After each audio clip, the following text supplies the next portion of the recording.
back.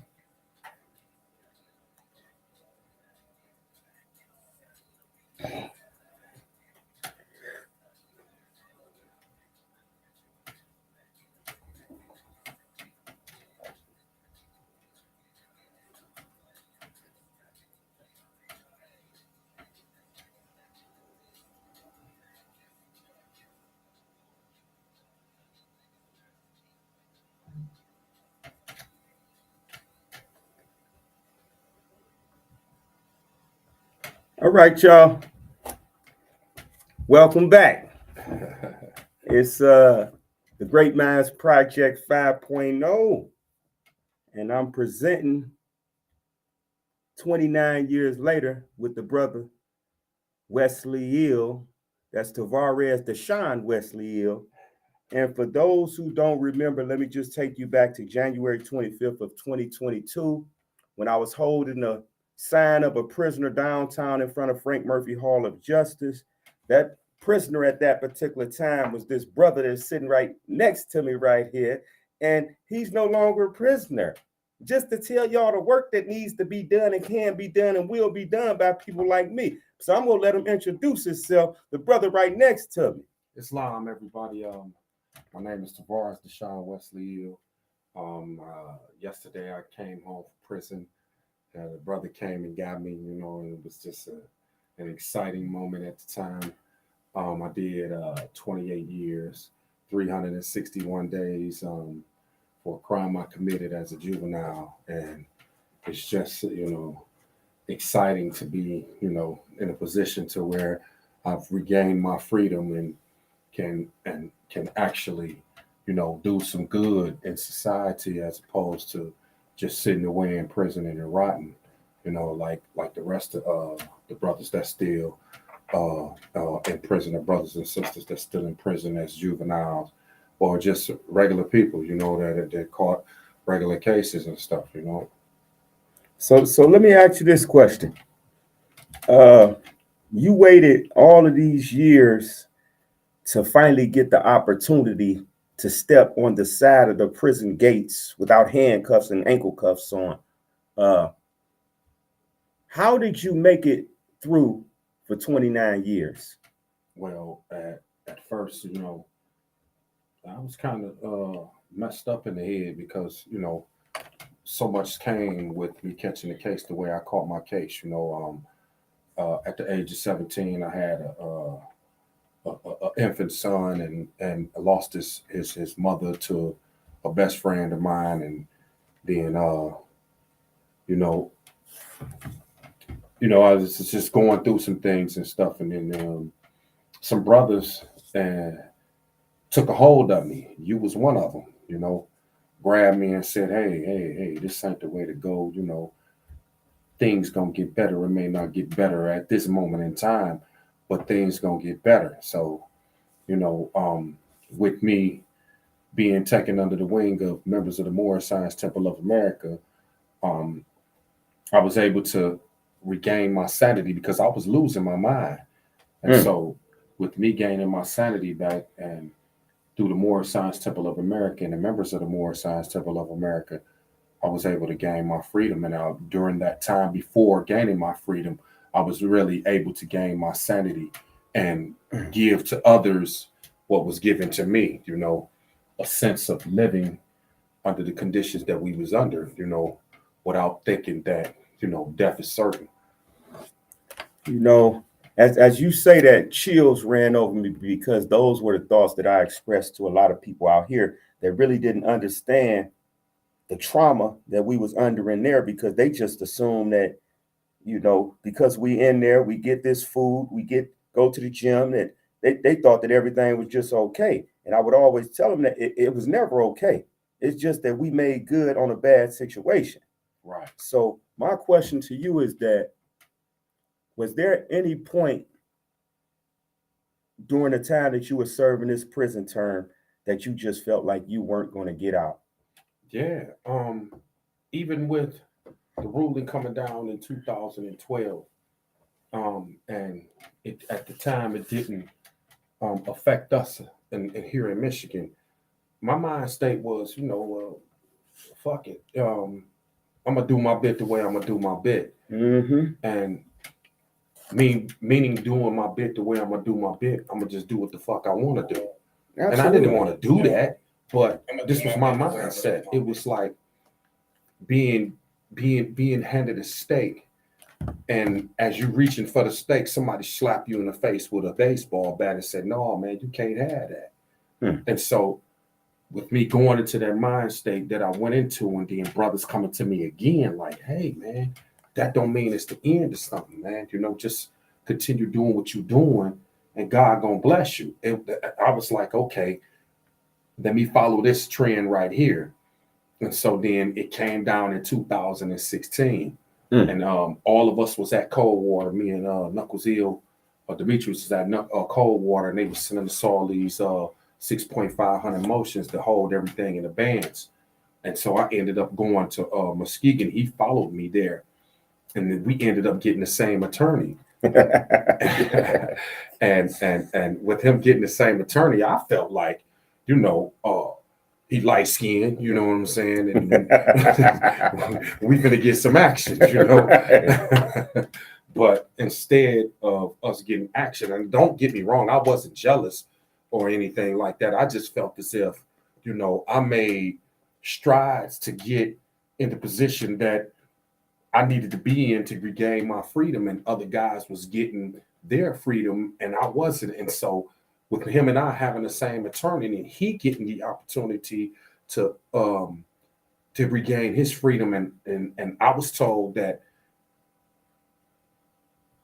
they're going to try to place life without parole on me again. It was just like heartbreaking, you know.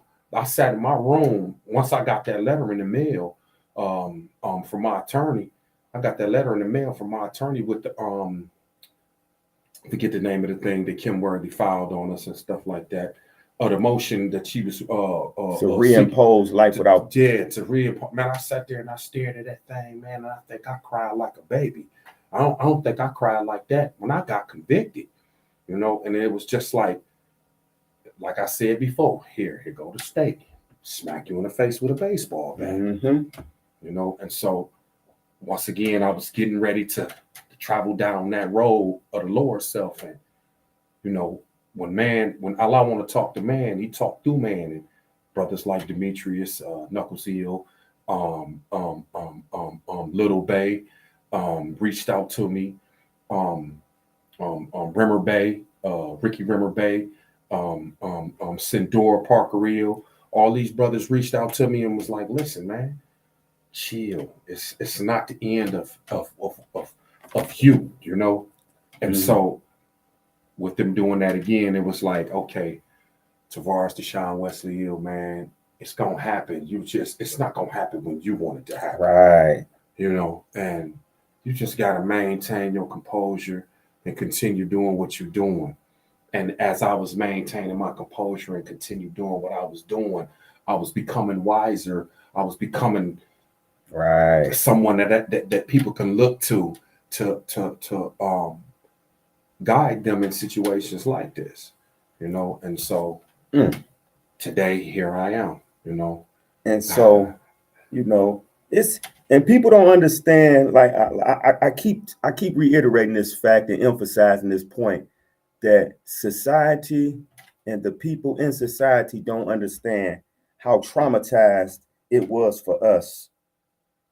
And it's crazy because the brother Marvin Cotton Jr. just chimed in and put the voice speaking out and 5 rings of fire on there, because he wrote a book and he talks about the trauma that you really go through going through the process of going to prison. Yeah. He talk about the process of going to prison, because it's a process where they try to break you down. And they're not trying to pick you up. They just trying to break you down. Yeah. They don't care what you do once you down. They just want to break you down. So obviously, you know, brothers like us survived these trials and tribulations that was put upon us by some of our own bad decisions and by some of the decisions of the devils that was fighting against us and fighting within us. And so now my question to you is that, having survived 29 years in prison, I'm sure, which I know personally, we've seen a lot of drama, we've seen a lot of bloodshed in prison, seen a lot of fights, we've seen a lot of things transpire in prison that only was even more traumatizing, but so traumatized that it became desensitized. Right. So, what made you, at what point in your prison sentence did the light click on and make you say, I just got to stay focused on getting on up out of here? Forget the trauma. I'm like walking through the shadow of the valley of death, and no harm can come upon me as long as I go forward. I could pinpoint that exact day. It was probably recently, about like 2017, when they packed me up and shot me up north from Muskegon to Alger Max, when they knew, I was supposed to go to a place like Macomb Correctional Facility and to get in programs, regardless if they was trying to place life without the possibility of parole on me or resentence me to a term of years. It was like, once I got up there and I seen all that snow, it was like, man, Tavares, you can't keep, taking 2 steps backwards. You got to keep going forward and pushing forward, regardless of your circumstances. It just reminded me of something my grandmother told me when I caught my case.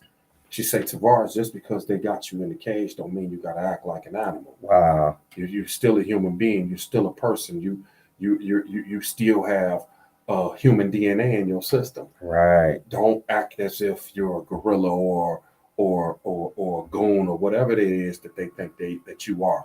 You are not what they perceive or labeled you to be. You are a man. Continue to be a man. Continue to strive. You made a mistake. Okay, everybody in the world makes mistakes. Right. You made the ultimate mistake, but take that mistake and capitalize on it, pass down what you know, and share it with others. Don't be so aggressive. Let the aggression go. Be who you were raised to be. When you say that, I think of something I always tell people, that the hardest thing that I ever did in my life, I didn't understand it. Don't get me wrong. I grew into this understanding of what I'm about to say. The hardest thing that I ever did in my life was being somebody that I wasn't. Right. That because I kept on having to put on a facade. Right. And I had to wear so many different hats. When we end up growing up and we began to take heed of those old heads that was in our ears, we began to say, man, all they've been telling us, just be yourself. Right. If don't nobody like you because you're yourself, so be it. That's their problem. That's not yours. Right. And you can always find peace when you just being yourself. You ain't never gonna find peace being somebody else. Right. That's like me trying to tell you what he thinking. Right. I can never tell you what he thinking unless he tell me what he thinking. But we keep doing this, trying to circumscribe each other's thoughts. You can't do that. I can't tell you what hurts you. I can tell you what hurt me. Right. And maybe you can relate. That's why I put together the Great Minds Project 5.0, is for us to speak to the people and let the people know and understand where we came from, how we came through it, how we survived it, and what we're trying to do to better ourselves even today, although the process started years ago. So my next question to you is this here. You are out of prison like 20, you're like 30 hours out of prison right now. 30 hours ago, he was picked up in prison. Something like that. I ain't even been asleep yet. How did it feel to walk on? No, forget that. How did it? Yeah, talk to me. Let me tell you. So this was crazy. So my sister and her friend was supposed to come and get me yesterday morning, but her friend's daughter was in a car accident. And so when I stepped out of the prison, I'm looking for my sister, like, where the hell is she? Where her friend? Where the hell is they? A man jumped out of a white Jeep. This guy right here. Check my man out. He just got up out this thing. Look at him. Check him out. He's free and everything. I'm like, who the hell is that? Because I'm used to seeing him in State Blues, So kind of like took a step back, and I'm looking at the guy that's walking me out the door, like, where my sister at? He like, oh, is that one of your friends or something? I'm like, looking. I said, oh, that's Nuck. I say, yeah. He hugged me, and it was like, it was like being pushed out of the womb. You know, I don't recall being pushed out of the womb, but it felt at that moment being reborn again and having the opportunity to make an impact, not only just in someone's life in prison, but in society. You know, I always stressed when I joined the Moorish Science Temple of America that I wanted to help rebuild the community that I tore up before I left. I helped tear it up. Let me help build it back up. You know, right. It's so many people that's out here in our communities that's tearing the doors down to get into a position that I just left. Yes. And it doesn't make any sense. It's like it's mind-boggling to see it and to see that these people are, these brothers, these sisters, these members of society are aching and craving the inside. There's nothing going on in there that's good for your growth and development. Only thing that the inside can do is hold you down unless you realize or come to the realization, this is not me. This is not where I'm supposed to be. It's an unnatural environment. If you realize that that's an unnatural environment, you become and do the things that you need to do to get out of that position that you placed yourself in. That's right. I remember a motivational speaker came into the prison setting. Just for the record, for those people who listening, we got to be moving in a minute because we got to go to a place after this so we could have the brother get some resources. But I remember a motivational speaker came into the prison system in like 94, 95, and he said this one day. He said, if the police pulled you over, and the police, he was making a point, so just follow me, y'all. He said, if the police pulled you over and he went to beating on you with a billy club, are you going to say, please don't hit me so hard, slow down? Or are you going to say, stop? He say, any man or woman of rational intelligence is going to say, stop. And that's what we got to do with our bad decisions. We can't say, well, I'm going to slow down making a bad decision or I'm going to do it this way. We have to stop. We have to cut it off. Because as long as you stay in the mindset of bad decisions, you stay in a dead state of mind. That's right. And that dead state of mind is what got all of us into that prison setting in the first place. And we had to be resurrected in our hospital. For us, it was the Moorish Science Temple of America where we was resurrected. For other brothers, it may be the Nation of Islam, Sunni Muslims, Melanics, Christians, or whatever your choice of freedom may have been. That was your choice, but that's where you found your sanctity at. That's right. For us, we had to listen to these old heads. Some of these old heads have already died in prison, never had a chance to get out. But I told people why I established the Great Minds Project when I was in prison over 20 years ago. I established it because I remember those old heads and those female prison guards who I talked to, who always taught me how to be a better person and to be the man that I'm becoming today. So I put it together to pay homage to them because they're allowing me to stand on the shoulders to see a freedom that some of them never was able to see. They never was given a second chance. So what I do out here is I allow brothers to stand on my shoulders to see a freedom that I may never see. But I'm going to tell them the stories of those who taught me what they taught me, and I'm trying to feed them the food that was fed to me. So in closing, I want you to sum this up with answering this question, man. Your goal for the next, you started out a whole new year. So you came out here effectively the whole year you would be out here. What's your goal, your reasonable goal for this year, your goal for success? My goal for success is to work, to get my own, because, you know, I've been living in an unnatural environment for over almost 30 years. is to get my own so I can have something of my own, as opposed to somebody telling me, go sit here, go use the bathroom there, go down here, shut the door, get out the hallway.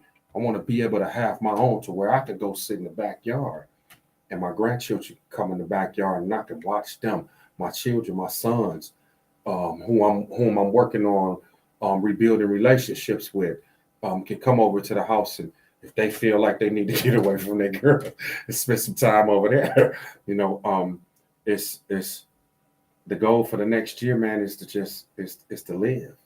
Absolutely. Is to actually live and be grateful for what I got.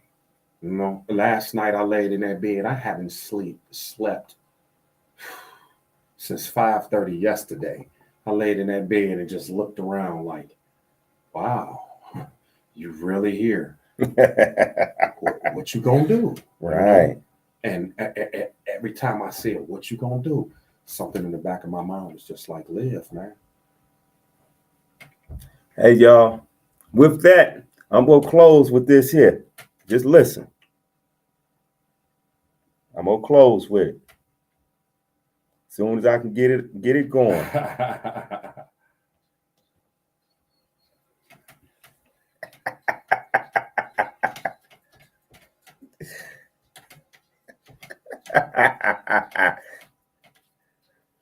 We know people gonna hate us. Guess what? That's what make us who we are. Them haters make us get on our tiptoes and stand up a little bit taller so we can see a little bit further in that direction that we're going. So all is well, haters. Thank you very much, you haters. And for those who appreciate us, we thank y'all. For those who support us, we thank y'all. For those who stand side by side with us, we thank y'all. For those who stand at our back, we thank y'all. Listen, because we grateful. We grateful. Welcome back. Welcome back. Yeah. Hey, y'all. We out of here, y'all. Peace and love to those within the sound of my voice. And for those who cannot hear the sound of my voice, I say pass along the message because somebody needs to be inspired on this beautiful day. Peace. Peace.